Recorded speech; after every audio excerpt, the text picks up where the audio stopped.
జిల్లాలో ఒకటైనటువంటి నల్గొండలో దాదాపు 26 గంటల పాటు నిన్న మొదలుపెట్టి రైతులకు ఇచ్చిన హామీలు నెరవేర్చాలని అనేక మంది భారతీయ జనతా పార్టీ నాయకులు దీక్షలో పాల్గొని మరి ఈరోజు ఈ దీక్ష కార్యక్రమానికి నన్ను ఆహ్వానించిన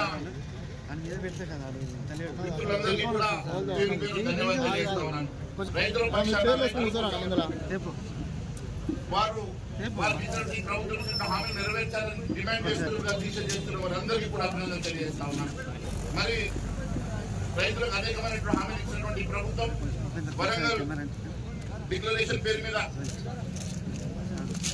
రైతులను ఆదుకుంటామని మోసపూరితమైనటువంటి హామీలు ఇచ్చి పెద్దలెక్కి దాదాపు 2 సంవత్సరాలుగా ఏ ఒక్క హామీ నెరవేర్చని రేవంత్ రెడ్డి ప్రభుత్వాన్ని మెడలు వంచడానికి ప్రభుత్వం మీద యుద్ధాన్ని ప్రకటించినటువంటి భారతీయ జనతా పార్టీ నాయకులందరికీ కూడా ధన్యవాదాలు తెలియజేస్తా ఉన్నాను. మిత్రులారా, రేవంత్ రెడ్డి చేసినటువంటి హామీలు అన్ని వర్గాల ప్రజానీకానికి ఏ రకంగా మోసం చేశారో అదే మాదిరిగా అన్నం పెట్టే రైతులను కూడా పూర్తిగా మోసం చేసి గుర్తు చేస్తా ఉన్నాం. గిట్టుబాటు ధర ఇస్తానని చెప్పి 10 పంటలకు గిట్టుబాటు ధర ఇస్తానని చెప్పి వీరందరికీ కూడా ప్యాడీకి వరికి దాదాపు 2630 రూపాయల మద్దతు ధర ఇస్తారని చెప్పి ఒక పేపర్ ప్రకటించినటువంటి ముఖ్యమంత్రి ఈరోజు కనీసం మరి కొనుగోలు చేయాలంటే కూడా చేతులు రావడం లేదు. మీరు చూస్తే ఈరోజు వరి కొనుగోలులో జరుగుతున్నటువంటి అక్రమాలు నేను అసెంబ్లీ సాక్షిగా మాట్లాడినాను. ఒక్క సంచికి దాదాపు 2 నుంచి 3 కిలోలు తాళ్ల పేరు మీద తరుగు పేరు మీద రైతన్నలు కష్టపడి పండించినటువంటి ధాన్యాన్ని దోచుకుంటున్నటువంటి మంత్రులకు ముఖ్యమంత్రికి కేవలం 40 కిలోల సంచి మీద 2 నుంచి 3 కిలోలు అంటే దాదాపు క్వింటాల్కి 7-7.5 కిలోలు అంటే ఈ రాష్ట్రంలో కొనుగోలు చేసేటువంటి 1,50,00,000 కుంటాల ధాన్యంలో 7.5%, 1% 400 కోట్ల రూపాయలు అంటే 7% సంవత్సరానికి 2,800 కోట్ల రూపాయల కుంభకోణం. 2,800 కోట్ల రూపాయల కుంభకోణం కేవలం కొనుగోళ్లలో జరుగుతుందంటే ఈ డబ్బులు ఎవరి ఖాతాలో వెళ్తున్నాయి? రైతు సంఘాలు చెప్తా ఉన్నాయి దాదాపు 10 లక్షల ఎకరాల పంట నష్టం జరిగిందని. చివరకు 5 లక్షలన్నా ఇస్తామనుకోని రైతులు 5 లక్షల ఎకరాల కన్నా పంట నష్టం పుస్తారని చెప్పి ఎదురు చూస్తా ఉంటే సావు కబురు సల్లగా చెప్పినట్ల నిన్న మంత్రి చెప్తాడు కేవలం 1,00,000 ఎకరాలు మాత్రమే పంట నష్టం జరిగిందని. మీకు అది కూడా 10,000 కాడికే ఇస్తామంటారు. ఒక పెట్టుబడి ఎకరాన పెట్టుబడి 30,000 నుంచి 40,000 రూపాయలు అవుతుంది. కనీసం పెట్టుబడి సాయం కూడా చేయలేదు. ఒక సీజన్ రైతు బంధు ఎగ్గొట్టావు, దాదాపు 2 సీజన్లు ఇస్తామన్న బోనస్ ఎగ్గొట్టావు.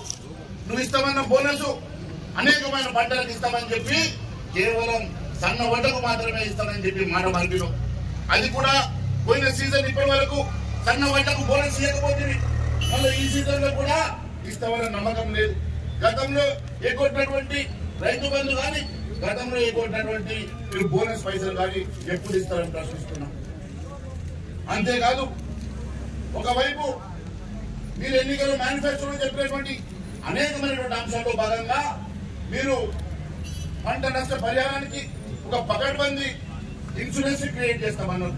మరి ఇప్పటి వరకు ఆ ఇన్సూరెన్స్ ఎందుకు క్రియేట్ చేయలేదని అడుగుతా ఉన్నాం. ఇన్పుట్ సబ్సిడీ లేదు, ఇన్సూరెన్స్ లేదు. మరి ఫసల్ యోజన కేంద్ర ప్రభుత్వం ఇచ్చేటువంటి ఒక ఫసల్ బీమా యోజనలో కనీసం పార్టిసిపేట్ చేసేటువంటి మీకు చేతులు కూడా రావడం లేదు. రైతుల కోసం మీరు ఏ ఒక్క సంక్షేమ కార్యక్రమాలు చేస్తలేరు. రైతులకు గిట్టుబాటు ధర ఇస్తామని ఇవ్వడం లేదు. కానీ రైతులు పండించే పంటను మాత్రం దోచుకోవడానికి రాబందుల లెక్క మీరు మంత్రులు ముఖ్యమంత్రి కలిసి మీరు ఈరోజు నాటకం ఆడుతా ఉన్నారు. మీరు అనుకుంటున్నారేమో ఏదో ఒక రకంగా మాయ మాటలతో గెలుస్తున్నాం, డబ్బు సంతృప్తితో గెలుస్తున్నామని. ప్రజలు గమనిస్తున్నారు. మీకు దమ్ము ధైర్యం ఉంటే రేపు లోకల్ బాడీ ఎన్నికలకు రండి. రేపు ఎంపీటీసీ జెడ్పీటీసీ ఎన్నికలు పెట్టే దమ్ము ధైర్యం నీకున్నదని అడుగుతున్నా. సింబల్ లేని సర్పంచులకు పోతానంటున్నావు. సింబల్ లేనటువంటి సర్పంచ్ ఎన్నికలు నిర్వహించి కేవలం మళ్ళీ గెలిచినామని ప్రగల్భాలు చెప్పుకోవడానికి ప్రయత్నించేటువంటి రేవంత్ రెడ్డి సింబల్ ఉన్నటువంటి లోకల్ బాడీ ఎన్నికలు ఎందుకు నిర్వహిస్తారేమని అడుగుతున్నాం. మీరు ఇష్టమైనటువంటి రిజర్వేషన్లు, మీరు ఒప్పుకున్నటువంటి రిజర్వేషన్లు ఖచ్చితంగా ఇచ్చి ఎన్నికలకు వెళ్లాలని చెప్పి మేము డిమాండ్ చేస్తా ఉన్నాం.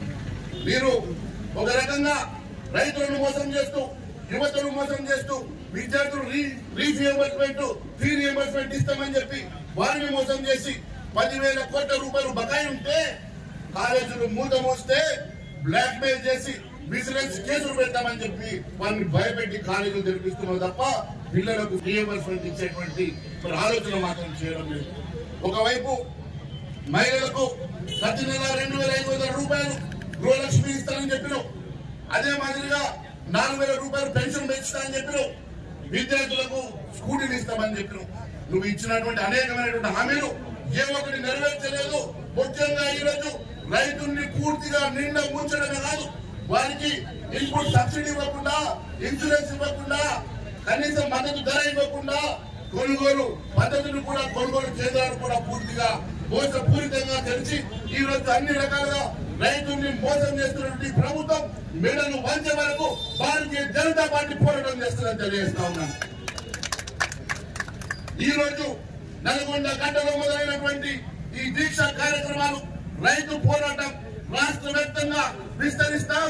ఖచ్చితంగా రాష్ట్ర వ్యాప్తంగా అన్ని జిల్లాల్లో కూడా ఈ కార్యక్రమాన్ని ముందుకు తీసుకెళ్తామని తెలియజేస్తా ఉన్నాను.